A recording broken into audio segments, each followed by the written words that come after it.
Alors, on va commencer par plusieurs questions. Des questions donc autour de la puissance des croyants. Pourquoi aujourd'hui les croyants en Jésus-Christ n'ont pas de puissance, alors que cette puissance serait, elle, manifestée par une élite qui a reçu des dons supérieurs? Qui a des dons supérieurs, des dons spirituels supérieurs aux autres? Des apôtres, des prophètes, des pasteurs, certains évangélistes?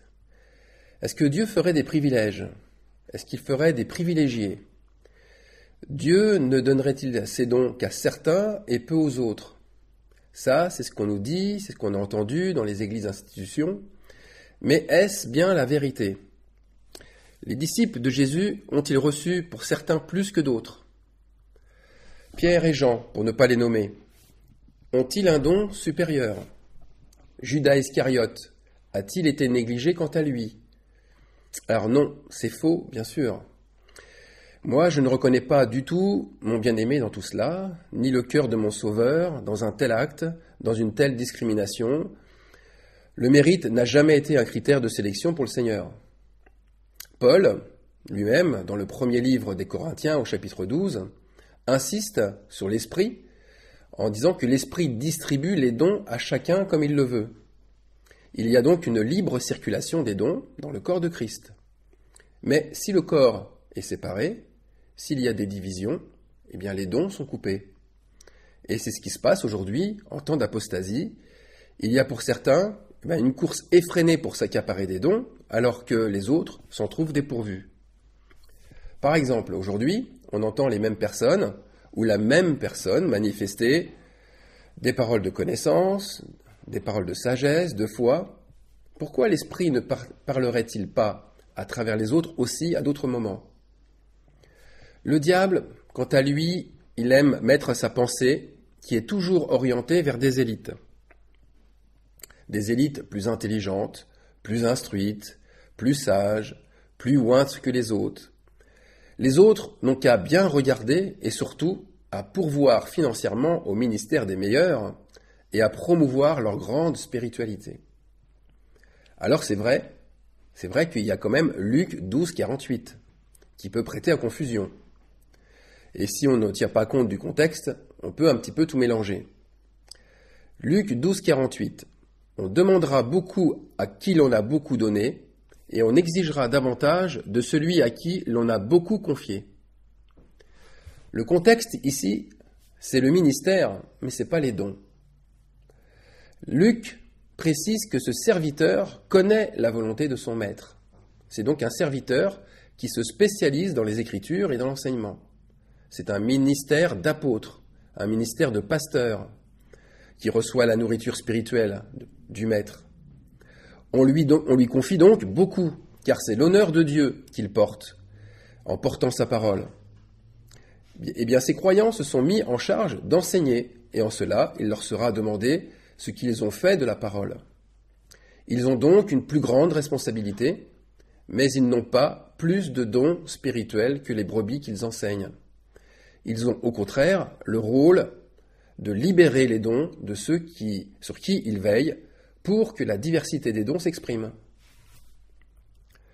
Alors maintenant, voici le témoignage que Jésus a montré avec ses disciples. Voici comment s'exprime le don principal qu'il a donné à tous, qui est l'amour. Lisons Luc au chapitre 9, versets 1 à 6. Jésus, ayant assemblé les 12, leur donna force et pouvoir sur tous les démons, avec la puissance de guérir les maladies. Il les envoya prêcher le royaume de Dieu et guérir les malades. Ne prenez rien pour le voyage, leur dit-il, ni bâton, ni sac, ni pain, ni argent, et n'ayez pas 2 tuniques. Dans quelque maison que vous entriez, restez-y, et c'est de là que vous partirez. Et si les gens ne vous reçoivent pas, sortez de cette ville, et secouez la poussière de vos pieds en témoignage contre eux. Ils partirent, et ils allèrent de village en village, annonçant la bonne nouvelle et opérant partout des guérisons. Alors, est-ce qu'on pratique aujourd'hui cela dans les églises? Annonce-t-on la bonne nouvelle de cette manière? Est-ce qu'on rend témoignage de Jésus de cette façon?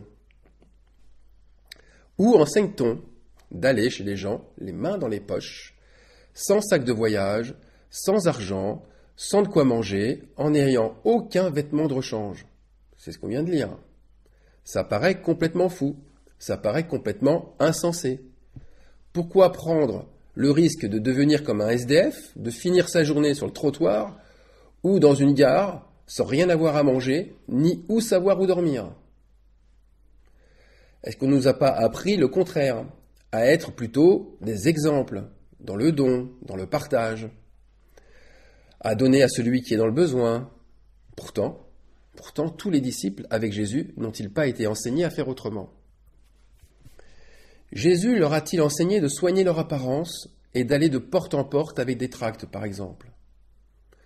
Est-ce que Jésus leur a dit d'organiser des réunions d'évangélisation et d'y inviter tous ceux qu'ils devaient rencontrer? Eh bien non. En les envoyant par deux, il leur a dit de se dépouiller de tout.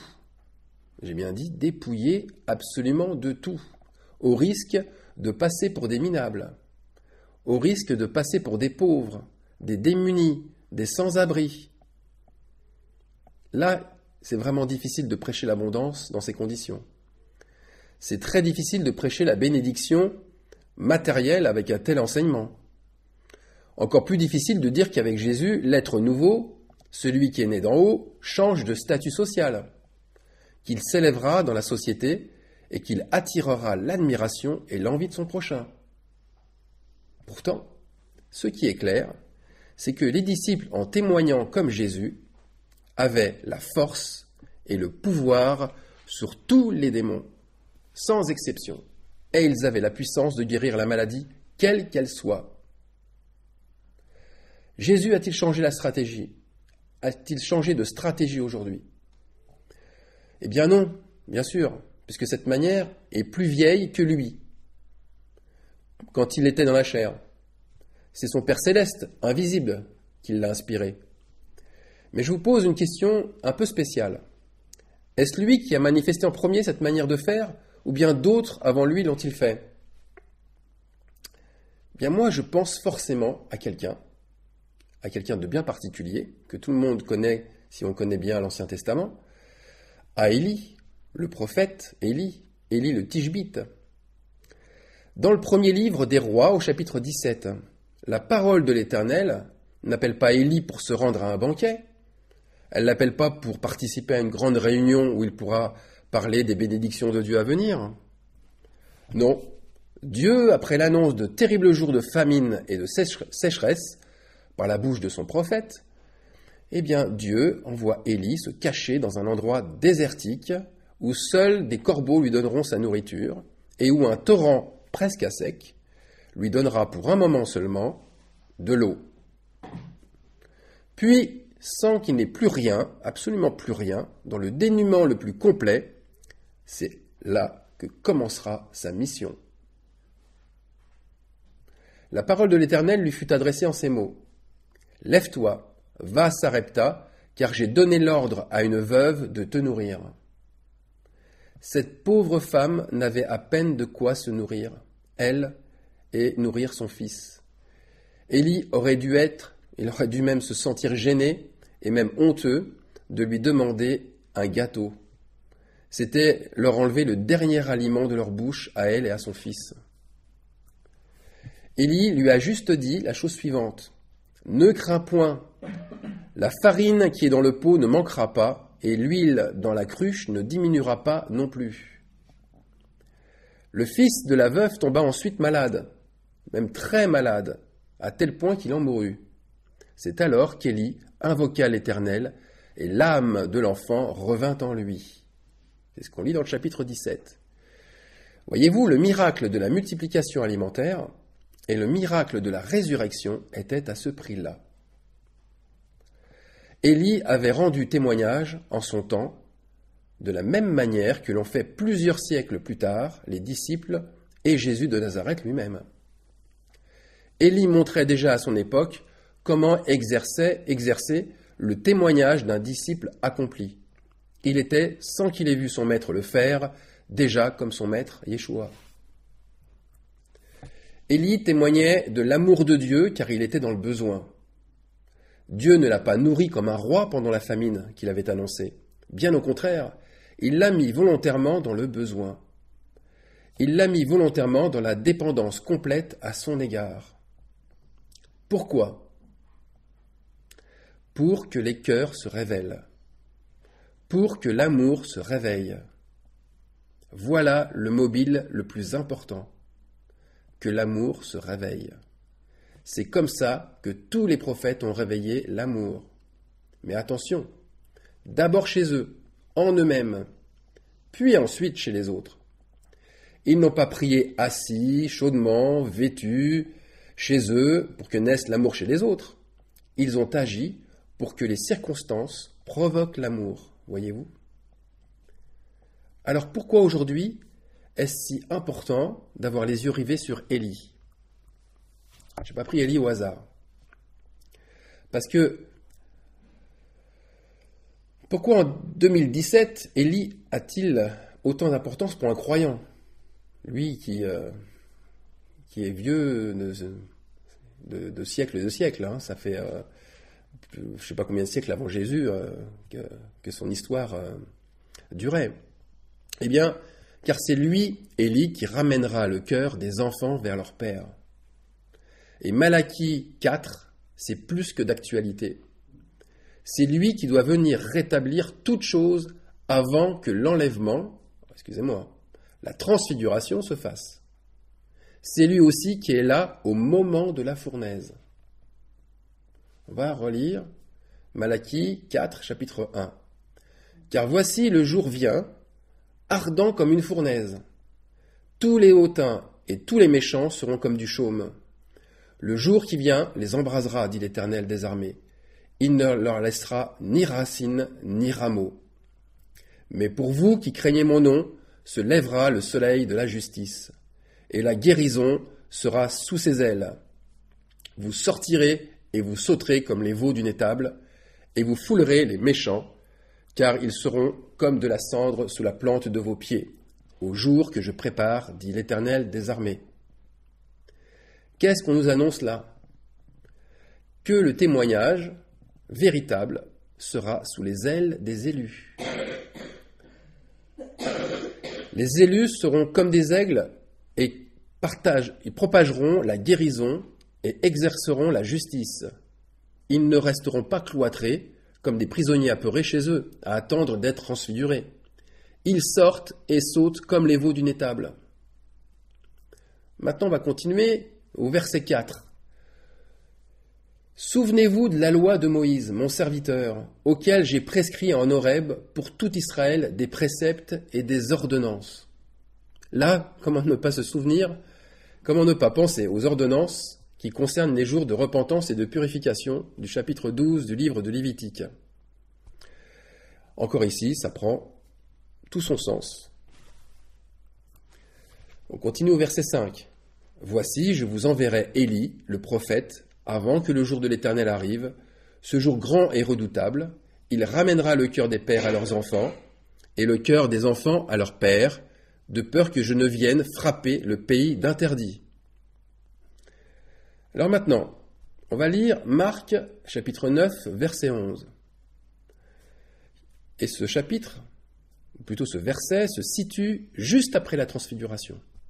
Ici, les disciples descendent de la montagne avec Jésus. Il faut bien comprendre le contexte. Les disciples lui firent cette question. Pourquoi les scribes disent-ils qu'il faut qu'Élie vienne premièrement ? Il leur répondit, Élie viendra premièrement et rétablira toute chose.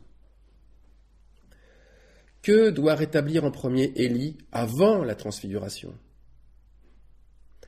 Ce que Jésus a rétabli lui aussi en premier. D'abord la parole, l'enseignement. Jésus allait plusieurs jours au temple de Jérusalem dès l'âge de 12 ans. Pas pour être enseigné, mais pour enseigner, assis au milieu des maîtres. Luc 2, 46. Il rétablissait déjà la parole. Puis, qu'a fait Jésus au milieu de ses disciples ? Il enseignait aussi. Mais qu'enseignait-il ? Comment faire naître l'amour chez les autres ? Comment permettre à chaque Judéen, à chaque Galiléen, à chaque Samaritain d'aimer son prochain comme soi-même, et donc d'exercer le deuxième commandement du Seigneur qui revient au premier. Et le premier, c'est « tu aimeras le Seigneur ton Dieu de tout ton cœur, de toute ton âme, de toute ta pensée ». Ça, c'est le premier et le plus grand commandement. Mais aimer l'autre comme soi-même, cela revient au même. C'est un commandement aussi grand. Alors, mes frères et sœurs, mes amis, mes bien-aimés du Seigneur, nous devons rétablir ces choses comme elles l'étaient auparavant. Nous devons ramener le cœur de ceux qui nous recevront malgré notre pauvreté apparente, malgré que eux aussi soient sans doute dans un plus grand dénuement que le nôtre. C'est cela exercer l'aumône, exercer la charité du Seigneur. Mais pour cela, il nous faut, et c'est vrai, bannir nos anciennes croyances. À qui s'adresse ce que disait Ésaïe dans le chapitre 58 ? Partage ton pain avec celui qui a faim, et fais entrer dans ta maison les malheureux sans asile. Si tu vois un homme nu, couvre-le, et ne te détourne pas de ton semblable. Cela ne s'adresse pas seulement aux autres, mais oui, je crois que vous avez deviné comme moi, cela s'adresse aussi aux disciples du Seigneur. C'est eux qui ont eu faim, ce sont eux les malheureux sans asile, eux les nus, les sans vêtements. Moi, je comprends mieux maintenant ce que Jésus disait en Matthieu 25. « Car j'ai eu faim, et vous m'avez donné à manger. J'ai eu soif, et vous m'avez donné à boire. J'étais étranger, et vous m'avez recueilli. J'étais nu, et vous m'avez vêtu. J'étais malade, et vous m'avez visité. J'étais en prison, et vous êtes venus vers moi. » Je comprends maintenant que cette situation était un témoignage constant pour un disciple. Tout disciple du premier siècle vivait ainsi afin de pouvoir manifester la force et la puissance des miracles. Ils ont dû eux aussi passer par ce creuset d'humilité, de frustration et de souffrance, comme le raconte Jésus dans la parabole du jugement dernier. En vérité, je vous le dis, toutes les fois que vous avez fait ces choses à l'un de ces plus petits de mes frères, c'est à moi que vous les avez faites. Jésus parle bien de ses frères. Mais derrière cela, derrière tout ça, quelle gloire pour Dieu, quelle gloire pour mon Dieu, quelle gloire à l'agneau de Dieu et à ses élus. Mais par contre, pour ceux qui n'ont pas été miséricordieux à l'égard des plus petits de ses frères, le roi, puisque dans la parabole on parle de roi, et là ici c'est Jésus, eh bien Jésus sera intraitable. Ils s'en iront au châtiment éternel, car c'est comme s'ils avaient manqué de le faire à Jésus lui-même. Jésus nous a montré ce qu'il concevait comme le meilleur témoignage, en prenant exemple jusqu'à la dernière des 7 églises qui sont décrites dans le livre de l'Apocalypse de Jean. Et cette dernière église, c'est Laodicée. Quand ses disciples frappent à la porte des maisons, c'est Jésus qui frappe. Ceux qui viennent ouvrir montrent leur cœur. Ils démontrent que leur amour est réveillé. Les disciples alors viendront souper avec leurs bienfaiteurs hospitaliers, qui sont réveillés, et ils partageront la gloire du Seigneur par les prodiges et les miracles qui se réaliseront. Ne réveillez pas l'amour avant qu'il ne le veuille. Ce verset de Salomon, tout comme Salomon, s'il vivait à notre époque, il pourrait dire que l'heure de vérité est bienvenue et que la 9e heure est arrivée, qu'il est bien 3h33 de l'après-midi à notre montre, et que nous pouvons alors aller réveiller l'amour, car l'amour agapé le veut. Comment sait-on que l'amour de Dieu le veut ? Parce que c'est lui qui travaille le cœur. Bien avant que ses disciples témoignent. La veuve de Sarepta a reçu l'ordre de nourrir Élie. Elle a été prévenue spirituellement qu'un prophète allait la visiter. Son cœur avait été travaillé avant qu'Élie vienne la visiter. Eh bien, le réveil spirituel sert aussi à cela, réveiller les cœurs, les rendre sensibles à la visite d'un ou de plusieurs anges. Ça, ici, je parle d'anges terrestres. Donc, pour finir, un dernier mot, pour ne pas se lamenter de n'avoir pas agi comme cela auparavant. Il ne faut pas se culpabiliser par notre manque de connaissance, car l'amour divin était presque éteint pour beaucoup d'entre nous. Dieu a vu les petits lumignons qui brûlaient parmi nous encore. Et maintenant la lumière est revenue sur les œuvres de justice de notre Seigneur. Le livre des Cantiques prend une toute nouvelle dimension. Fille de Jérusalem, Vierge d'Israël, le temps est venu de faire rentrer les élus à Sion. Allez sur les chemins, dans les villes, mais ne vous attendez pas à être accueillis comme des anges. Amos l'avait bien prophétisé. La ville qui mettait en campagne 1000 hommes n'en conservera que 100, et celle qui mettait en campagne 100 hommes n'en conservera que 10 pour la maison d'Israël. 10%. Voilà. Amen.